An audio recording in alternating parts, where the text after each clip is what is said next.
শুরুতে আপনাদের সকলকে বেসিক সায়েন্স ফর ম্যানকাইন্ড চ্যানেলের স্বাগতম।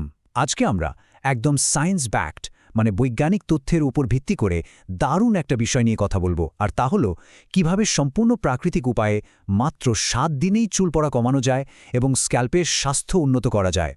এখন মূল কথায় যাওয়ার আগে আপনাদের মনে স্বাভাবিকভাবেই একটা প্রশ্ন আসতে পারে, মাত্র 7 দিনে কি আসলেই চুল পড়া একদম পুরোপুরি বন্ধ করা সম্ভব? এরকম কোনো জাদুকরী উপায় কি সত্যি আছে? চলুন গভীরে গিয়ে দেখি বিজ্ঞান এবং বাস্তব তথ্য আসলে কি বলছে। এখানে একটা ছোট্ট রিয়ালিটি চেক দেওয়া দরকার। দেখুন, চুল পড়া রাতারাতি বা শতভাগ জিরোতে নামিয়ে আনা কিন্তু সবসময় পসিবল না, কারণ এর সাথে আমাদের হরমোন, নিউট্রিশন, এমনকি স্ট্রেসের মতো ব্যাপারগুলো গভীরভাবে জড়িয়ে আছে।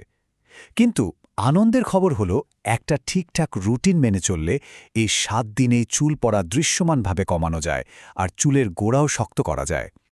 তো চলুন দেখে নিই আজকে আমরা কি নিয়ে আলোচনা করব। 1. 7 দিনের প্রাকৃতিক রুটিন। 2. খাদ্য ও জীবনধারা। 3. সঠিক স্ক্যাল্প কেয়ার। 4. কখন ডাক্তার দেখাবেন এবং 5. প্রত্যাশিত ফলাফল। ব্যাস, এই ধাপগুলোতেই পুরো বিষয়টা একদম ক্লিয়ার হয়ে যাবে। শুরু করছি পর্ব 1, 7 দিনের প্রাকৃতিক রুটিন দিয়ে। বাইরে থেকে চুলের যত্ন নেওয়ার ক্ষেত্রে এটাই কিন্তু আমাদের প্রাথমিক প্রতিরক্ষা ব্যবস্থা। সবার আগে আসি তেল থেরাপিতে। এই থেরাপিটা আমরা করব সপ্তাহের দিন 1, 3, 5 এবং 7-এ।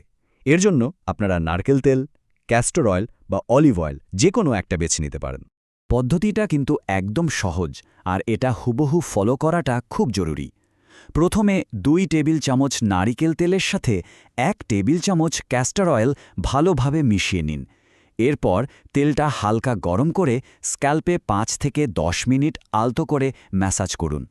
তারপর 1-2 ঘন্টা ওয়েট করে শ্যাম্পু দিয়ে ধুয়ে ফেলুন। একদম সিম্পল। এখন আপনারা ভাবতে পারেন, শুধু একটু গরম তেলের ম্যাসাজই এতটা জাদুকারী কাজ করে কিভাবে?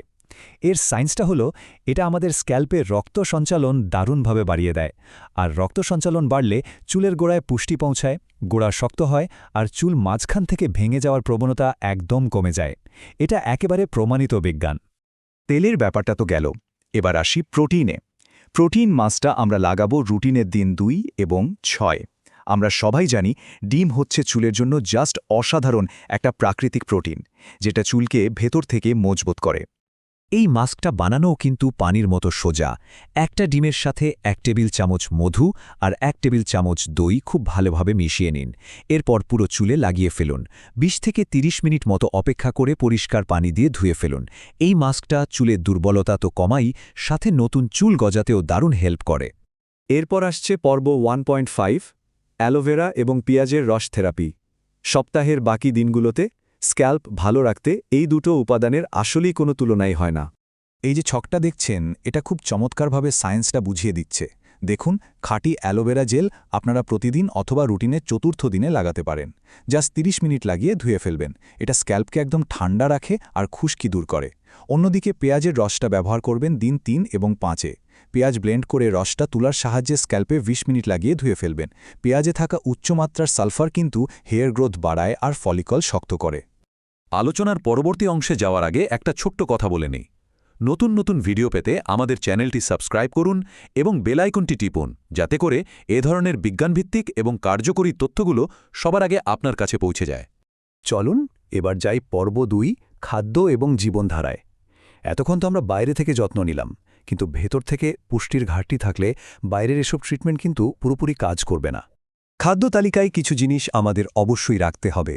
স্ক্রিনের বাম দিকে খেয়াল করুন, ডিম, দুধ, ডাল থেকে আমরা পাবো প্রোটিন, পালং শাকের মতো সবুজ শাক থেকে মিলবে আয়রন, বাদাম থেকে পাবো ওমেগা 3, আর সাথে প্রচুর পানি খেতে হবে। আর ডান দিকে যেগুলো দেখছেন, জাঙ্ক ফুড, অতিরিক্ত চিনি বা মিষ্টি এবং সফট ড্রিঙ্কস, এগুলো কিন্তু কঠোরভাবে এড়িয়ে চলতে হবে। এগুলো চুলের স্বাস্থ্যের মারাত্মক ক্ষতি করে। শুধু খাবার নয়, লাইফস্টাইলের একটা খুব বড় সত্যি হল স্ট্রেস হরমোন চুল পড়া বাড়ায়। এটা একদম প্রমাণিত তথ্য। তাই প্রতিদিন 7 থেকে 8 ঘন্টার শান্তির ঘুম আর স্ট্রেস কমানোর জন্য হালকা ব্যায়াম বা মেডিটেশন করা এই 7 দিনের রুটিনের সবচেয়ে গুরুত্বপূর্ণ একটা অংশ। এটা কোনোভাবেই বাদ দেওয়া যাবে না। এবার আসি পর্ব 3, সঠিক স্ক্যাল্প কেয়ার। প্রতিদিনের কিছু ছোট ছোট ভুল অভ্যাস কিভাবে আমাদের স্ক্যাল্পের ক্ষতি করে সেটা আমাদের জানা উচিত। সঠিক স্ক্যাল্প কেয়ারের নিয়মগুলো খুব সাধারণ কিন্তু ভীষণ এফেক্টিভ। রোজ রোজ শ্যাম্পু না করে সপ্তাহে 2-3 বার একটা হালকা শ্যাম্পু ব্যবহার করুন। চুল ধোয়ার সময় খুব গরম পানি একদম এড়িয়ে চলবেন, কারণ এটা স্ক্যাল্পের প্রাকৃতিক তেল নষ্ট করে দেয়। আর সবচেয়ে বড় ভুল যেটা আমরা করি, ভেজা চুল জোরে জোরে চিরুনি করা। ভেজা অবস্থায় কিন্তু চুলের গোড়া সবচেয়ে নাজুক থাকে, তাই এই কাজটা একদম করা যাবে না। চলে এলাম পর্ব 4-এ, কখন ডাক্তার দেখাবেন। প্রাকৃতিক উপায়গুলো তো আমরা জানলাম, কিন্তু আমাদের এটাও বুঝতে হবে ঠিক কোন পর্যায়ে ঘরোয়া উপায়গুলো আর কাজ করবে না। একটু নিজেকে প্রশ্ন করে দেখুন তো, আপনার কি প্রতিদিন 100টির বেশি চুল পড়ছে? চিরুনি করার সময় বা গোসলের সময় কি অস্বাভাবিক পরিমাণে চুল উঠছে? উত্তরটা যদি হ্যাঁ হয়, তাহলে কিন্তু সতর্কতা প্রয়োজন। গুরুতর সতর্কতা সংকেতগুলো মিলিয়ে দেখা খুব জরুরি। যদি সত্যিই প্রতিদিন 100টির বেশি চুল পড়ে, মাথার কোনো অংশে যদি টাক পড়ার মতো ফাঁকা জায়গা তৈরি হয়, আর এই সমস্যাটা যদি কিছুদিন নয় বরং দীর্ঘদিন ধরে একটানা চলতেই থাকে, তাহলে বুঝতে হবে এটা সাধারণ কোনো হেয়ারফল নয়। সুতরাং সবচেয়ে গুরুত্বপূর্ণ বিষয়টি হল, এই লক্ষণগুলো দেখা দিলে বুঝতে হবে এর পেছনে নিশ্চয়ই কোনো অন্তর্নিহিত মেডিকেল কারণ লুকিয়ে আছে, যেমন ধরুন হরমোন সমস্যা, থাইরয়েডের সমস্যা বা রক্তে আয়রনের চরম ঘাটতি। এই সিচুয়েশনে শুধু প্রাকৃতিক উপায়ের উপর নির্ভর না করে অবশ্যই একজন বিশেষজ্ঞ ডাক্তারের পরামর্শ নিতে হবে। আমরা আমাদের আলোচনার একেবারে শেষ পর্যায়ে চলে এসেছি। পর্ব 5, প্রত্যাশিত ফলাফল। এই সুশৃঙ্খল 7 দিনের রুটিনটা থেকে বাস্তবসম্মতভাবে আমরা কি আশা করতে পারি? যদি আপনারা এই রুটিনটা একদম নিয়ম মেনে সঠিকভাবে ফলো করেন, তবে 7 দিনের মধ্যেই চমৎকার কিছু পরিবর্তন দেখতে পাবেন। অস্বাভাবিক চুল পড়াটা ধীরে ধীরে কমতে শুরু করবে, স্ক্যাল্পের স্বাস্থ্য আগের চেয়ে অনেক বেটার হবে, খুশকি বা চুলকানি কমে আসবে, আর সর্বোপরি চুলগুলো গোড়া থেকে শক্ত হবে, দেখতে অনেক বেশি উজ্জ্বল আর প্রাণবন্ত লাগবে। এখন যখন পুরো বৈজ্ঞানিক রুটিনটি আপনারা জেনেই গেলেন, আপনাদের কাছে আমার প্রশ্ন হল, এই রুটিনের কোন ধাপটি আপনারা আজ থেকেই শুরু করতে যাচ্ছেন? তেল থেরাপি, প্রোটিন মাস্ক নাকি খাদ্য তালিকায় পরিবর্তন? সিদ্ধান্ত নিন এবং আজই কাজ শুরু করে দিন। সঠিক তথ্য জানুন, নিজের যত্ন নিন এবং সুস্থ থাকুন। আজকের মতো এখানেই বিদায় নিচ্ছি।